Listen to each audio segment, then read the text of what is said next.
All welcome back to our session. இன்னைக்கு நம்ம என்ன பார்க்க போகிறோம் அப்படின்னா கரண்ட் அஃபேர்ஸ்.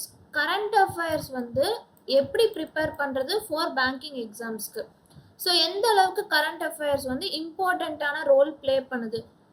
ஒரு சிலருக்கு வந்து பார்த்தோம் அப்படின்னா இங்கிலீஷ் ரொம்ப நல்லா படிப்பாங்க, அவங்களுக்கு ஈஸியாக வரும். அது மாதிரி மிச்ச செக்ஷன்ஸ் லைக் கம்ப்யூட்டர் அவேர்னஸ் வந்து கம்ப்யூட்டர் பேக்ரவுண்டாக இருப்பாங்க, ஸோ அது ஈஸியாக போட்டுருவாங்க. அதுக்கடுத்து பார்த்தோம் அப்படின்னா மேக்ஸ் ரீசனிங் கூட மெயின்ஸ் லெவலில் அவங்களால ப்ரிப்பேர் பண்ண முடியும். பட் கரண்ட் அஃபேர்ஸ் அப்படிங்கிற ஒரு டாபிக் வந்து இம்பார்ட்டன்ஸ் கண்டிப்பாக கொடுக்கணுமா, அது அந்த அளவுக்கு முக்கியமான ஒரு டாப்பிக்கா, இதை நான் நெக்லெக்ட் பண்ணிட்டேன் அப்படின்னா மித்த டாபிக்ஸ் மூலமாக என்னால் ஆவரேஜ் மார்க் ஸ்கோர் பண்ண முடியாதா அப்படின்னு சொல்லி கேட்டால் கண்டிப்பாக கிடையாது. ஐபிபிஎஸ் பிஓவாக இருக்கட்டும், எல்லா மெயின்ஸ் லெவல் எக்ஸாம்ஸுக்கும் எக்ஸப்ட் ஃப்ரம் எஸ்பிஐ எல்லா மெயின்ஸ் லெவல் எக்ஸாம்ஸ்க்கும் நமக்கு செக்ஷனல் கட் ஆஃப் மார்க் இருக்கும். ஸோ கரண்ட் அஃபேர்ஸில் அந்த பர்டிகுலர் செக்ஷனுக்கான கட் ஆஃபை நம்ம கிளியர் பண்ணால் மட்டும்தான் நம்ம என்ன செய்ய முடியும், ஓவரால் கேட்டகரிக்குள்ளே வர முடியும். Even though if you secured very good marks on English, computer awareness, maths, reasoning and descriptive writing, you should score the minimal sectional mark or else clear the minimal sectional mark in order to clear the overall ranking. ஓகேவா? So அந்த overall ரேங்கிங்குள்ளே நம்ம வரணும் அப்படின்னா sectional cut ஆஃபை கண்டிப்பாக நம்ம clear பண்ணி ஆகணும். அதுக்கு கரண்ட் அஃபேர்ஸ் ரொம்ப ரொம்ப இம்பார்ட்டண்ட். ஸோ அப்படிப்பட்ட ரொம்ப இம்பார்ட்டண்ட்டாக இருக்கக்கூடிய நம்மளோட ட்ரீம் ஜாபை வந்து அச்சீவ் பண்ணக்கூடிய ஒரு இம்பார்ட்டண்ட்டான டாபிக் கரண்ட் அஃபேர்ஸ். மோஸ்ட்லி நம்ம எல்லாருமே நெக்லெக்ட் பண்ணக்கூடிய ஒரு டாபிக். ரொம்ப அசால்ட்டாக எக்ஸாமுக்கு முன்னாடி மெயின்ஸ் கிளியராக ப்ரிலிம்ஸ் கிளியர் ஆகிடுச்சா, சரி ஓகே அப்போ நம்ம வந்து ஒரு பண்டில் எடுத்து ரீட் பண்ணிக்கலாம் அப்படின்னு சொல்லி நினைக்கிற ஒரு டாபிக், ஒமிட் பண்ணுற ஒரு டாபிக் கரண்ட் அஃபேர்ஸ். அதை எப்படி ப்ரிப்பேர் பண்ணுறது அப்படின்னு சொல்லி பார்க்கலாம். ஓகேவா? ஸோ கரண்ட் அஃபேர்ஸ் போர்ஷன் வந்து பார்த்தோம் அப்படின்னா முன்னாடி சொன்ன மாதிரி தான் பேங்க் எக்ஸாம்ஸ்க்கு வந்து ரொம்ப ரொம்ப இம்பார்ட்டண்ட்டான ஒரு போர்ஷனை வந்து கவர் பண்ணுது. ஓகேவா? ஸோ அதில் என்னென்ன டாபிக்ஸ் எல்லாம் இருக்கும் அப்படின்னா ஜென்ரல் நியூஸ் பற்றி கேட்பாங்க. என்ன மாதிரியான கொஸ்டின்ஸ், அந்த கொஸ்டின்ஸ் வந்து எந்த சிலபஸை பேஸ் பண்ணி இருக்கும்னா ஜென்ரல் நியூஸை பற்றி, நேஷ்னல் அண்ட் இன்டர்நேஷ்னல் ஈவெண்ட்ஸை பற்றி, அவார்ட்ஸை பற்றி, ஜென்ரல் அவேர்னஸ் கொஸ்டின்ஸை பற்றி, ஸ்போர்ட்ஸ் ஓரியன்டாக, புக்ஸ் ஓரியன்டாக, ஆத்தர்ஸ் ஓரியன்டாக. ஸோ இந்த மாதிரி சர்டன் சிலபஸ் வந்து அதுக்காக வச்சுருக்காங்க. அப்போது அந்த கரண்ட் அஃபேர்ஸ் போர்ஷன் வந்து நம்ம மெயின்ஸு கிளியர் பண்ணணும். ஒரு சில எக்ஸாம்ஸ்க்கு பார்த்தோம் அப்படின்னா only one stage of exam மட்டும்தான் இருக்கும். அதில் வந்து என்ன செய்வாங்க அப்படின்னா கரண்ட் அஃபேர்ஸ் இம்பார்ட்டண்ட்டான ரோல் ப்ளே பண்ணும். ஸோ எல்லா எக்ஸாம்ஸ்க்கும், எல்லா ஸ்டேஜஸ் ஆஃப் எக்ஸாம்ஸ்க்கும் if you want to clear the bank examinations then you should prepare current affairs. ஓகேவா? ஸோ இந்த கரண்ட் அஃபேர்ஸ் அப்படிங்கிறது வந்து நம்ம என்ன பண்ணலாம், மேக்ஸிமம் மார்க்கு ஸ்கோர் பண்ணணும். அதே மாதிரி நமக்கு வந்து கேல்குலேஷன்ஸ், சொல்யூஷன்ஸ் எந்த ஒரு விஷயங்களும் இல்லை அப்படிங்கிறதுனால நம்ம என்ன பண்ணலாம், எக்ஸ்ட்ரா டைமை வந்து மித்த செக்ஷன்ஸ்க்கு கூட யூஸ் பண்ணுறதுக்கு நம்ம எடுத்துகிட்டு போகலாம். ஸோ டைம் மேனேஜ்மெண்ட் அப்படிங்கிறது வந்து இந்த செக்ஷனுக்கு நமக்கு கிடையாது. ஸோ நமக்கு கண்டென்ட் தெரிஞ்சது அப்படின்னா ஈஸியாக என்ன பண்ணலாம் அப்படின்னா மார்க்ஸை ஸ்கோர் பண்ணிடலாம். ஸோ 25% வரைக்கும் நமக்கு வெயிட்டேஜ் இருக்குது. ஸோ சரி, கரண்ட் அஃபேர்ஸ் ரொம்ப இம்பார்ட்டண்ட்டாகி போயிடுச்சு. ஸோ அப்படி இருக்கிற அந்த கரண்ட் அஃபேர்ஸை வந்து நான் எப்போ இருந்து படிக்கணும், எந்த மந்த்தில் இருந்து படிக்கணும் அப்படின்னு சொல்லி கேட்பாங்க. அதுக்கு பார்த்தோம் அப்படின்னா லாஸ்ட் 6 monthsோட கரண்ட் அஃபேர்ஸை வந்து பேங்க் எக்ஸாம்ஸ்க்கு வந்து நம்ம என்ன பண்ணணும், ப்ரிப்பேர் பண்ணிக்கணும், ரொம்ப ஃபெமிலியர் ஆக்கிக்கணும். ஸோ நம்ம படிக்கிறது தான் கேட்பாங்களா அப்படின்னு சொல்லி கேட்டால் கண்டிப்பாக கிடையாது. நீங்கள் ஒரு 100 கொஸ்டின் படிச்சுட்டு போகிறீங்க, அவன் கேட்குறது 101 தான் இருக்கும். ஸோ நமக்கு தெரியாத மாதிரி தான் கேட்பாங்க. ஸோ அதுக்கு நம்ம என்ன பண்ணணும் அப்படின்னா நியூஸ் பேப்பர் அப்படிங்கிற ஒரு சோர்ஸ் இருக்குது. நியூஸ் பேப்பரை கான்ஸ்டண்ட்டாக நம்ம என்ன தான் நடக்குது நம்மளை சுற்றி அப்படிங்கிறத மட்டும் நம்ம தெரிஞ்சுக்கிட்டா போதும். கண்டிப்பாக நம்ம என்ன பண்ணலாம், ஆப்ஷன் எலிமினேஷன் மெத்தட் மூலமாவது அட்லீஸ்ட் ஒரு 15 கொஸ்டினாவது நம்ம அக்யூரசி மெயின்டைன் பண்ணி போட்டுடலாம். ஸோ அப்படி இம்பார்ட்டண்ட்டாக இருக்கக்கூடிய கரண்ட் அஃபேர்ஸை வந்து நம்ம என்ன செய்யணும், டெய்லி கரண்ட் அஃபேர்ஸை ரெகுலராக ஃபாலோ பண்ணி தான் ஆகணும். ஸோ எந்த மாதிரி அப்படின்னா வேர்ல்டாக இருக்கலாம், politics, sports, history, arts, economy முதற்கொண்டும் என்னது நமக்கு ரொம்ப ரொம்ப இம்பார்ட்டண்ட்டான ஒரு டாப்பிக்காக இருக்குது. ஓகேவா? ஸோ இந்த டாபிக்ஸ் எல்லாம் என்னது பேங்கிங் எக்ஸாமினேஷனில் கரண்ட் அஃபேர்ஸில் கவர் பண்ணக்கூடியது. ரொம்ப ரொம்ப இம்பார்ட்டண்ட்டாக இருக்கக்கூடிய government schemes, policies. For example இப்போ பட்ஜெட் வந்து விடுறாங்க. இப்போ பட்ஜெட் விடுறப்போ அதில் என்ன ஸ்கீம்ஸ் எல்லாம் கொண்டு வராங்க, ஸோ பட்ஜெட்ல மட்டும்தான் நம்ம கான்சென்ட்ரேட் பண்ணணுமா அப்படின்னா கிடையாது. ஒரு சில ஸ்டேட் கவர்மெண்ட் வந்து ஒரு நியூ ஸ்கீமை லான்ச் பண்ணுவாங்க. ஸோ அந்த மாதிரி இருக்கக்கூடிய கவர்மெண்ட் லான்ச் பண்ணக்கூடிய ஸ்கீம்ஸ் அண்ட் பாலிசிஸ் வந்து நம்ம என்ன பண்ணணும், கண்டிப்பா ஞாபகம் வச்சுக்கணும். அதே மாதிரி the news which are related to banking and economy. So economy ஓரியன்டான நியூஸஸாக இருக்கட்டும், பேங்கிங் ஓரியன்டான நியூஸஸாக இருக்கட்டும், கண்டிப்பாக நம்ம ஞாபகம் வச்சுக்கணும். ஓகேவா? ஃபார் எக்ஸாம்பிள் எக்கனாமிக்கு வந்து என்ன கேட்பாங்க அப்படின்னா, எக்கனாமி ஓரியன்டாக இப்போ ஒரு சில ரேட்டிங் ஏஜென்சிஸ் இருக்கு அப்படின்னா, அந்த ரேட்டிங் ஏஜென்சிஸ் வந்து என்ன கொடுக்குறாங்க, எக்கனாமியில வந்து எந்த லெவல்ல நம்மளை வச்சிருக்காங்க, இன்ஃப்ளேஷன் எந்த ரேட்ல இருக்கு, ஆர்பிஐ வந்து அதுக்கு என்ன பெர்சன்டேஜ் கொடுத்துருக்காங்க அப்படின்னு சொல்லக்கூடிய அந்த ஸ்டாட்டிஸ்டிக்கல் டேட்டாலாம் என்ன பண்ணிக்கணும், நம்ம வந்து தெரிஞ்சுக்கணும். ஸோ அதே மாதிரி நேஷ்னல் அண்ட் இன்டர்நேஷ்னல் நியூஸ் வந்து நம்ம தெரிஞ்சுக்கணும். ஃபேமஸான புக்ஸ் ஏதாவது ரிலீஸ் ஆகுதா, அந்த புக்ஸோட ஆத்தர்ஸ் யாரு, அவங்களோட பப்ளிகேஷன்ஸ் என்ன அப்படிங்கிறதே நம்ம தெரிஞ்சுக்கணும்.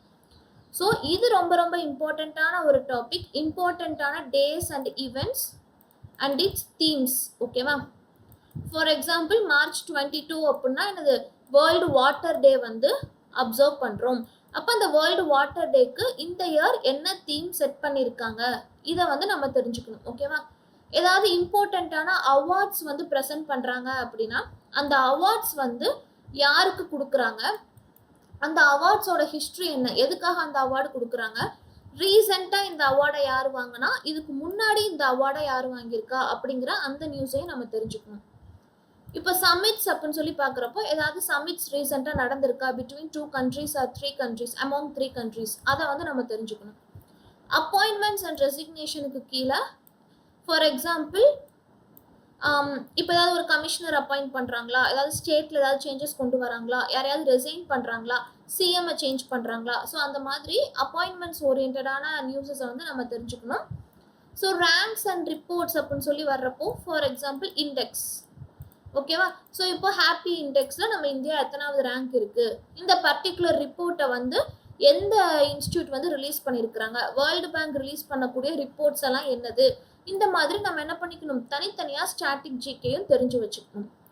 Science and technology is obviously very important. ஏதாவது ரீசன்ட் இன்வென்ஷன்ஸ் கண்டுபிடிச்சிருக்காங்களா, இல்லை அப்படின்னா ஏதாவது ஒரு விஷயத்தில் வந்து டெக்னாலஜி இம்ப்ரூவ்மெண்ட் பண்ணியிருக்காங்களா, ஆர்டிஃபிஷியல் இன்டெலிஜென்ஸ் வந்து இப்போ ரொம்ப இதாக போய்கிட்டு இருக்கு, ஸோ அதில் ஏதாவது ரொபோட்ஸ் கொண்டு வந்திருக்காங்களா, அந்த ரொபோட்ஸ் நேம் என்ன, இந்த மாதிரி என்ன பண்ணிக்கணும், சயின்ஸ் அண்ட் டெக்னாலஜி கான்செப்டுக்கு கீழே தெரிஞ்சுக்கணும். ஸ்போர்ட்ஸ் நியூஸ் அப்படின்னு சொல்லி எடுத்துக்கிட்டோம் அப்படின்னா ஸ்போர்ட்ஸ் நியூஸில் நம்ம என்ன தெரிஞ்சுக்கணும், என்ன ஸ்போர்ட்ஸ், ஃபார் எக்ஸாம்பிள் பேட்மிண்டனா, கிரிக்கெட்டா, ஸோ இந்த ஸ்போர்ட்டில் யார் வின் பண்ணாங்க, ஓவரால் பிளேயராக யாரை செலக்ட் பண்ணியிருக்கிறாங்க, இண்டிவிஜுவல் பிளேயராக யாரை செலக்ட் பண்ணியிருக்கிறாங்க, பெஸ்ட் பர்சனாக யாரை செலக்ட் பண்ணியிருக்கிறாங்கன்னு சொல்லி அந்த ஸ்போர்ட்ஸ் ஓரியன்டாக எல்லாமே தெரிஞ்சுக்கணும். டிஃபென்ஸ் அப்படின்னு சொல்லி எடுத்துக்கிட்டோம்னா மிலிட்ரி ஓரியன்டாக எக்ஸசைசஸ் வந்து நமக்கு நடந்திருக்கும். ஸோ அந்த எக்ஸசைசஸ் நேம் என்ன, எந்த 2 கண்ட்ரிக்கு இடையில நடந்திருக்கு, அந்த 2 கண்ட்ரிக்கு இடையில எதுக்காக அந்த எக்ஸசைஸ் நடந்தது, இதை மட்டும் நம்ம தெரிஞ்சுக்கிட்டா போதும். ஆபியூட்ரி, ஏதாவது ஃபேமஸ் பர்சனல் வந்து இறந்துட்டாங்க அப்படின்னா யார் இறந்துருக்காங்க. ஓகேவா? ஸோ இந்த கேட்டகரியில் நம்ம என்ன தெரிஞ்சுக்கணும்னா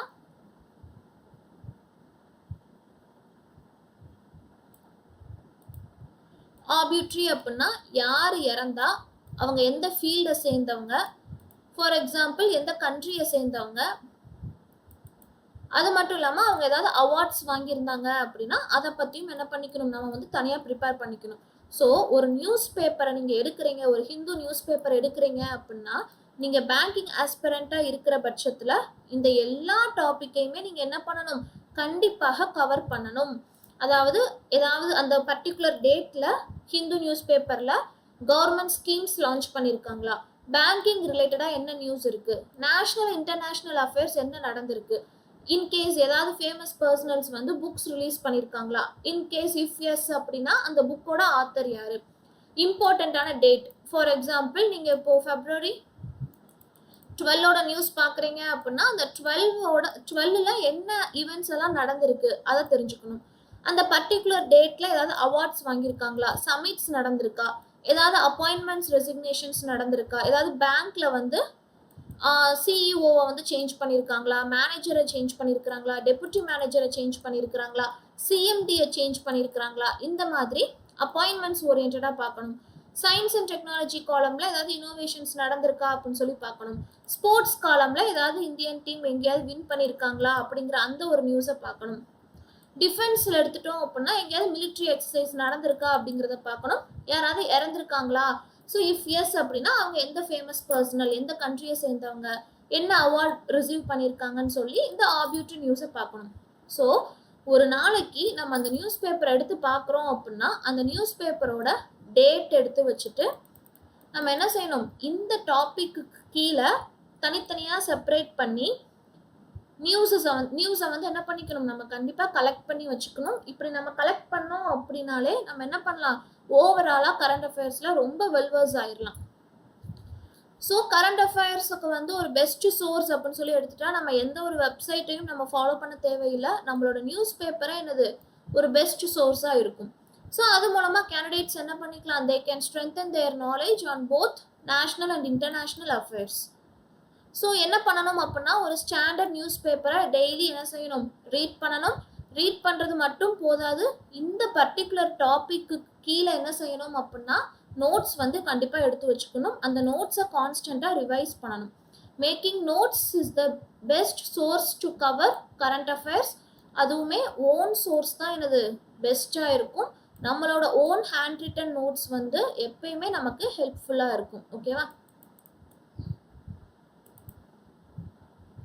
ஸோ இன்றைக்கி நம்ம என்ன பார்த்துருக்கோம் அப்படின்னா கரண்ட் அஃபேர்ஸ் எந்த அளவுக்கு இம்பார்ட்டண்ட் அப்படிங்கிற ஒரு விஷயத்த பார்த்துருக்கோம். ஸோ அந்த கரண்ட் அஃபேர்ஸை எப்படியெல்லாம் ப்ரிப்பேர் பண்ணணும் அப்படின்னு சொல்லி பார்த்துருக்கோம்.